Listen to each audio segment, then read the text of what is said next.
Sir Telegram. టెలిగ్రామా? అవును.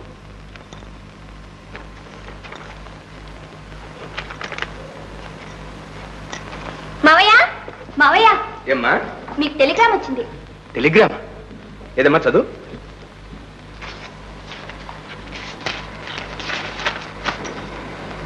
Arriving tomorrow morning plane. బాబు. బాబు, నా బాబు, నా బాబు వస్తున్నాడా? వచ్చేసాడమ్మా, నా బాబు వచ్చేసాడు. వాసంతి, నువ్వు వచ్చిన వేళా విశేషం తల్లి.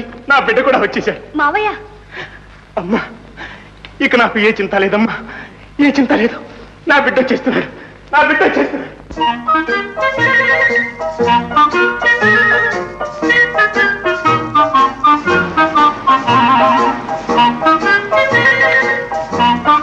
దండాలు బాబు, దండాలు. బాబు దండాలు. అరే ఉన్నాయిరా.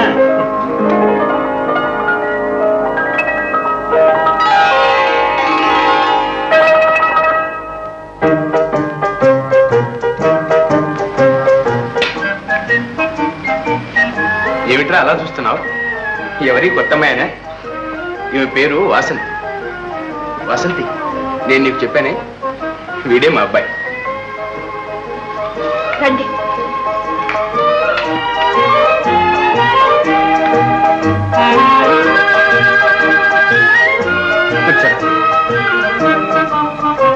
నువ్వు వెళ్ళిన నాటి నుంచి నాకేదో పిచ్చి పెట్టినట్టయిందిరా. ఈ అమ్మాయి వచ్చింది, మన ఇల్లు ఇల్లుగా ఉంది. నాకు కూడా కొంచెం మనశ్శాంతి లభించింది. నిజంగా ఈ అమ్మాయి లక్ష్మిరా, మహాలక్ష్మి. చాలే. అసలు ఈ అమ్మాయి మన ఇంటికి ఎలా వచ్చిందో తెలుసా? ఒకరోజు నేను కారులో వెళుతున్నాను.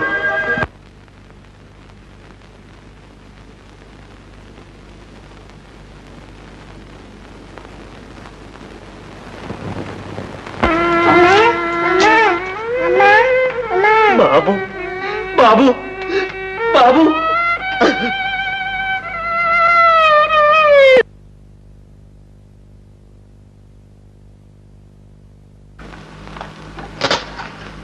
ఓ, మీరా? వాసంతి, నీతో కాస్త మాట్లాడాలి. రండి, కూర్చోండి. వాసంతి, నువ్వు అనాథవని నాన్నగారితో చెప్పావట. నువ్వు అనాథం ఎందుకు కావాలి? నాకేం అర్థం కావడం లేదు. ఒక్క కడుపున పుట్టిన అక్కకే అర్థం కాలేదు కనుక నేను ఇలా అనాథనయ్యాను. నిజంగానా? అవును. ఎవరి సంతోషం కోసం నేను నా సర్వస్వం త్యాగం చేశాను. ఆమె తన జీవితాన్ని నేను నాశనం చేసినట్లు భావించింది. అంతే, ఇల్లు వదిలి వచ్చేశాను. వాసంతి, నిన్ను మళ్ళీ మా ఇంట్లో కలుసుకుంటానని కల్లో కూడా అనుకోలేదు. నేను అనుకోలేదు. నిజం చెప్పు, నేను మళ్ళీ ఇక్కడ కూడా దాపురించానని భయంగా ఉందా? లేదు, నాకేం భయం లేదు. ఏనాడు మీరు నా కోసం ఉద్యోగం రాజీనామా చేశారు ఆనాడే అనుకున్నాను మీరు ఉత్తములని. వాసంతి, నీకంత మంచి అభిప్రాయం కలిగినందుకు చాలా సంతోషం. ఆ అభిప్రాయాన్ని చివరిదాకా కాపాడతాను.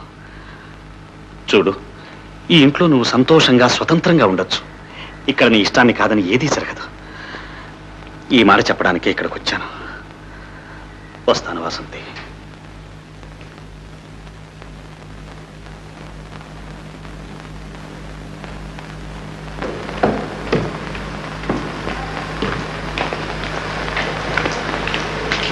పిలిచారా మావయ్య? అవునమ్మా, నీతో ఒక విషయం మాట్లాడాలి. ఏం లేదు, నాకు ఒక చిన్న కోరికుంది తల్లి. అది నెరవేరితే చాలు. అదేమిటి మావయ్య? చూడమ్మా, వస్తాడో రాడో అనుకున్నవాడు ఎలాగైతే మనసు మార్చుకుని తిరిగి వచ్చాడు, అలాగే ఈ ఇంట్లో దీపం పెట్టడానికి ఒక కోడలు వస్తే ఇక నాకు ఏ కొరత లేదమ్మా. దానికే మావయ్య, పిల్లని చూడండి, పెళ్ళైపోతుంది. పిల్లని ఎప్పుడూ చూశాను. నిజంగానా? అవు, వాడికి అన్ని విధాలా తగిన పిల్ల ఇంకెవరున్నారు? నువ్వేనమ్మా. మావయ్య, చూడమ్మా, నేను పెద్దవాడిని అయిపోయాను. వాడు ఒక ఇంటివాడై చిలక గోరంకల్లా కొడుకు కోడలు నా కళ్ళ ముందు తిరుగుతూ ఉంటే చూసి ఆనందించడం కంటే నాకు కావాల్సిందే ఉందమ్మా. నువ్వు సరే అను. మీ ఇద్దరికీ పెళ్లి చేసి నేను ఇక కృష్ణారామ అనుకుంటూ కాలక్షేపం చేస్తాను. మన్నించండి మావయ్య, మన్నించండి. ఇప్పుడు నా మనసు పెళ్లిని గురించి ఆలోచించే పరిస్థితిలో లేదు.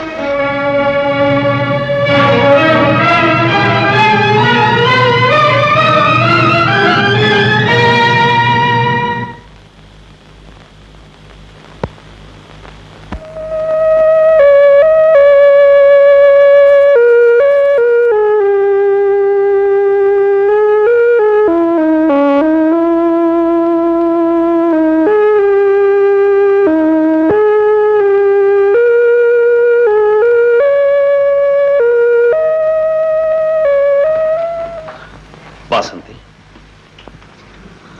వాసంతి, నాన్నగారు నీతో మాట్లాడిందంతా విన్నాను. ఏదో ఆయనకు పిచ్చి. నీ మీద ఉన్న అభిమానం కొద్దీ నువ్వు ఈ ఇంటి కోడలివి కావాలని ఆయన ఆశపడుతున్నారు. కానీ నీ పరిస్థితి ఆయనకి తెలియదు. తెలియక నీకు బాధ కలిగించినందుకు మన్నించు. అంత మాట అనకండి. కాదు వాసంతి, పెళ్ళంటే బొమ్మలాట కాదు. పెళ్లి విషయంలో బలవంతం కానీ మొహమాటం కానీ ఉండకూడదు. వాసంతి, ఒక్క మాట, నువ్వు నన్ను పెళ్లి చేసుకోనక్కర్లేదు. కానీ నువ్వు కూడా అందరిలాగే పెళ్లి చేసుకుని హాయిగా సంతోషంగా ఉండాలని నా కోరిక. నా మనసంతా గందరగోళమైపోయింది. నాకు కాస్త వ్యవధి ఇవ్వండి. ఒకవేళ నేను పెళ్లి చేసుకోవాలని నిర్ణయించుకుంటే చేసుకో తగ్గవారు, ఉత్తములు మీకంటే వేరెవరు లేరు.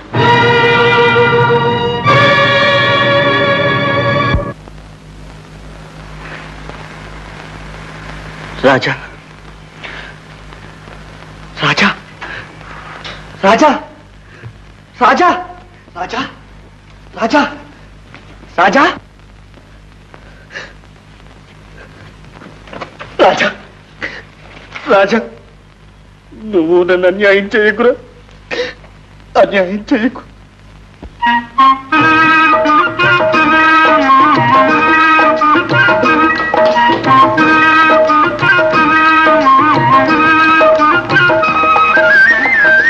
వాసంతి, ఇదిగో నా దీపావళి కనుక తీసుకో.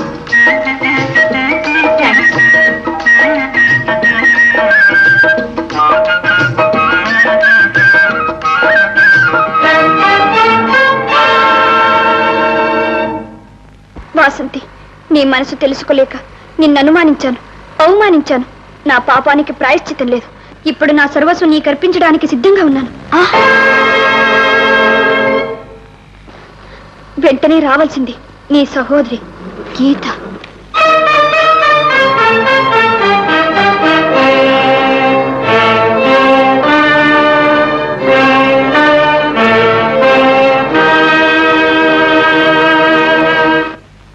వాసంతి,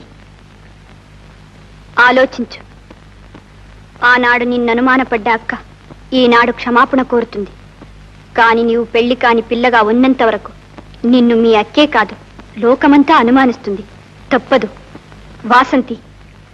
ఈ పరిస్థితి తప్పాలన్నా, నీకు మీ అక్కకు మనశ్శాంతి ఏర్పడాలన్నా నువ్వు వెంటనే పెళ్లి చేసుకో. నీ భర్తతో పాటు ఆ ఇంటికి వెళ్ళు వాసంతి. అప్పుడే నీకు హృదయపూర్వకమైన స్వాగతం లభిస్తుంది. తనువులు భిన్నమైన మనసులొక్కటిగా మెలిగిన మీకు మరలా అన్యోన్య జీవితం కావాలంటే ఇదొక్కటే మార్గం. వాసంతి, నువ్వు గౌరవంగా బ్రతకాలంటే వివాహితో కావాలి.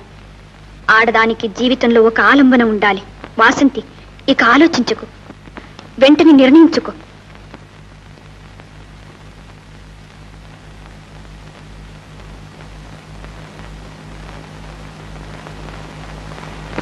ఒకవేళ నేను పెళ్లి చేసుకోవాలని నిర్ణయించుకుంటే చేసుకో తగ్గవారు, ఉత్తములు మీకంటే వేరెవ్వరూ లేరు.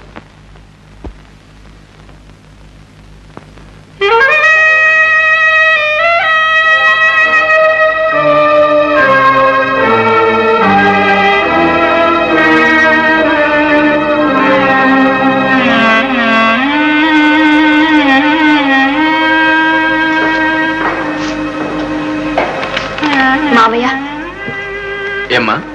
నిశ్చయించుకున్నాను. ఏమిటి వాసంతి? మీ ఇంటి కోడలి నవ్వుదామని. నిజంగానమ్మా? నువ్వు నిజమే చెప్తున్నావా? ఆలోచించకుండా ఏ నిర్ణయం చేసుకున్న తర్వాత ఏ పరిస్థితిలోనూ మారదు.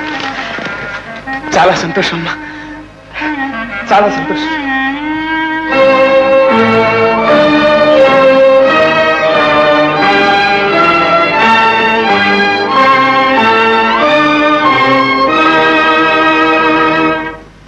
వాసంతి, నీ నిర్ణయం నిండు మనసుతో చేసుకున్నదేనా? నిండు మనసుతోనే కాదు, నా వరకు నిశ్చయం కూడా.